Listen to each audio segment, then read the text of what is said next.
অভিজ্ঞান দত্ত, অখিলেশ চৌধুরী, মুক্তি এদেরকে শিক্ষা দিতে এবার ডিকের সাথেই ফাঁদ পেতে হাত মেলালো কম্পাস।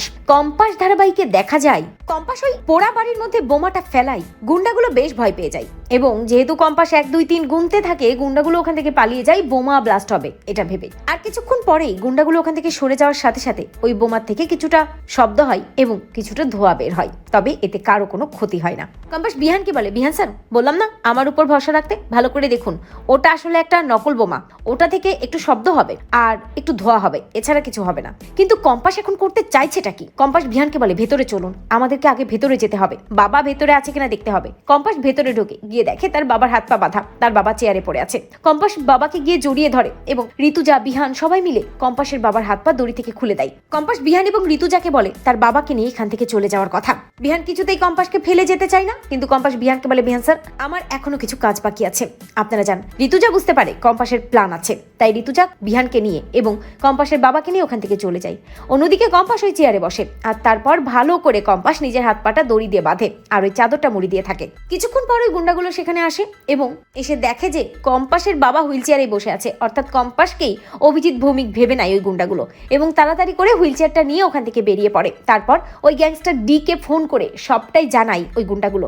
গ্যাংস্টার ডি কে ওই গুন্ডাগুলোকে বলে এক্ষুনি অভিজিৎ ভৌমিককে নিয়ে তার ডেরায় চলে আসতে। গুন্ডাগুলো হুইল চেয়ারে বসে থাকা কম্পাসকে অভিজিৎ ভৌমিক ভেবেই ডিকে ডেরায় নিয়ে চলে যায়। অন্যদিকে ডিকে ভাবতে থাকে বাবাকে তো আটকে রাখি, তারপর মেয়েকে ঠিক হাতের মুঠোয় পাবো। কিছুক্ষণ পরেই অভিজিৎ ভৌমিককে নিয়ে গুন্ডাগুলো ডেরার মধ্যে ঢোকে আর ওই ডিকে হাততালি দিয়ে অভিজিৎ ভৌমিককে বলে পুরুলিয়ার একটা ছোট্ট স্কুলের মাস্টার, তার এত ক্ষমতা আর তার মেয়েরও ক্ষমতা কম নয়, আর তার জন্যই তো ডিকে কে কলকাতায় আসতে হলো।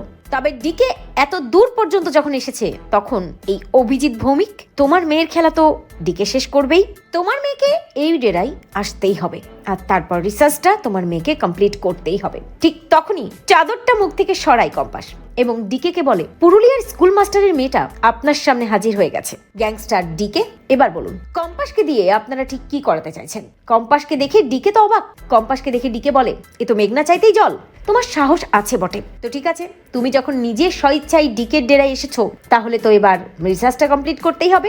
কম্পাস পাল্টা চাল দেয়, ডিকে কে বলে আমি আপনাকে রিসার্চ কমপ্লিট করে দেব, কিন্তু আমার একটা শর্ত আছে, অভিজ্ঞান দত্ত, অখিলেশ চৌধুরী এবং মুক্তি এদের মুখোশ খুলে দিতে হবে। মনে মনে ভাবে কম্পাস যে ডিকের সাথে ডিলটা সে নিজে করে নেবে, কিন্তু ওই অভিজিৎ ভৌমিক, অখিলেশ চৌধুরী আর মুক্তি এদের খেলা আগে শেষ করতে হবে, কারণ বাইরে থেকে এরাই সবসময় খেলছে।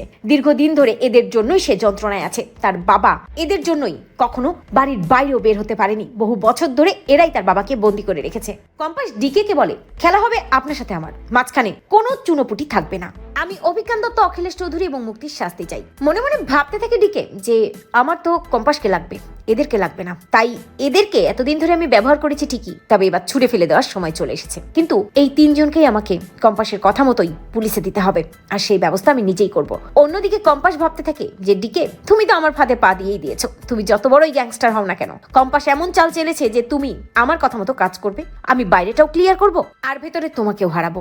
তো বন্ধুরা তোমরা এটাই চাও তো এভাবেই যেন অভিজ্ঞান দত্তকে শিক্ষা দিতে এবং অখিলেশ মুক্তিকে শাস্তি দিতে ডিকের সাথে হাত মিলিয়ে পাল্টা চাল দেয় কম্পাস? কমেন্ট করে জানাতে ভুলো না।